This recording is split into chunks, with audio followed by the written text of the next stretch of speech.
So, to all you fine bartenders in Brazil, thank you for supporting Beefeater. It makes me very happy. I've hugely enjoyed my visit here. I love what you're doing. I love your creativity.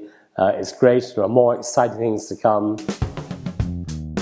It depends on my mood, both. Oh, a lot of my dreams have come true. Creating 24 was a dream come true. Keep going a bit more. I've got more gins to make still.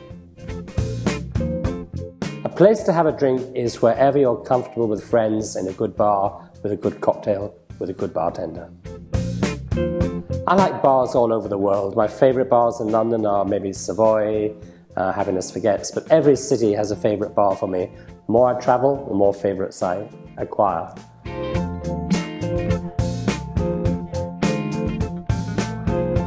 I wouldn't add a botanical to Beefeater Dry because Beefeater Dry is Beefeater Dry.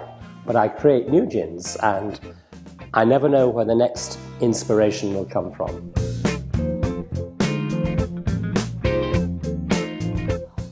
Long.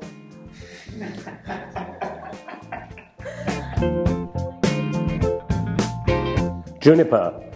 But also new flavors I understand. I mean, suddenly cashew I found here. Good flavor.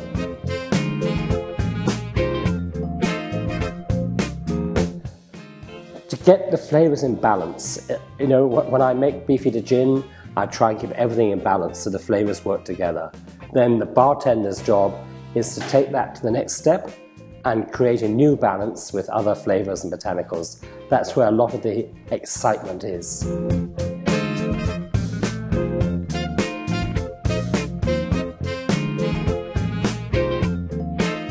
Okay, so the main difference between 40% and 47% is 7%. But it's the same gin, it's just slightly more diluted at 40. Very often higher strength, 47%, holds its flavor very well, and it's sometimes interesting for bartenders to, where they want a big flavor of gin coming through, to use 47%. I like it.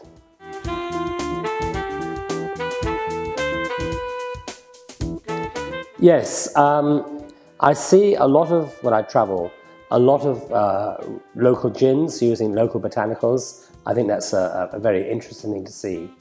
From the bartender's point of view, though, what I like to see is to use maybe a classic gin like Beefeater, which is very versatile, and then to use local botanicals and flavors in the cocktail to take it into another direction.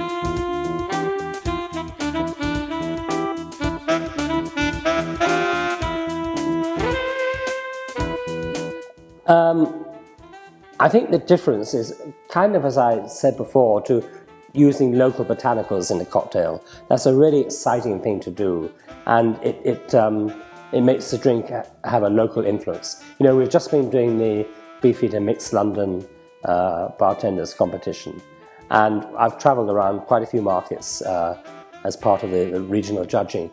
And what I've seen more and more this year is bartenders being very creative about how they use my Beefeater Gin and just presenting it back to me in an exciting way.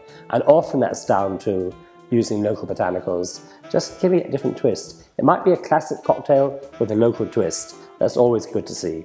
As long as the flavors work, the flavors balance, I'm happy.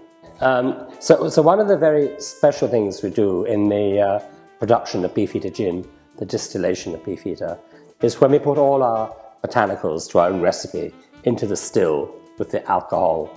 Before we start distilling, we leave it for 24 hours to rest, to develop the flavors, get the flavors more integrated.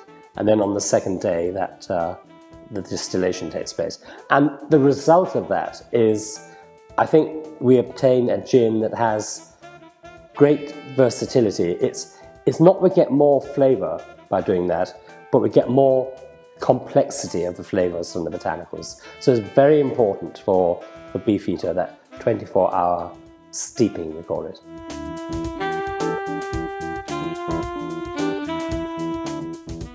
There is some kind of relationship between the number of botanicals and the complexity of the gin. But it's not as simple as that. It's how they work together. You know, sometimes you can have 3 botanicals and they completely clash. They don't work together as that family that I describe. I think the more you have, the bigger the challenge to get the balance right. But, you know, it's quite achievable. And we know gins only 4 botanicals. We know gins with 47 botanicals. They both work in their own way. It's not about the number, it's about how they work together. Obrigado, Clube do Barman.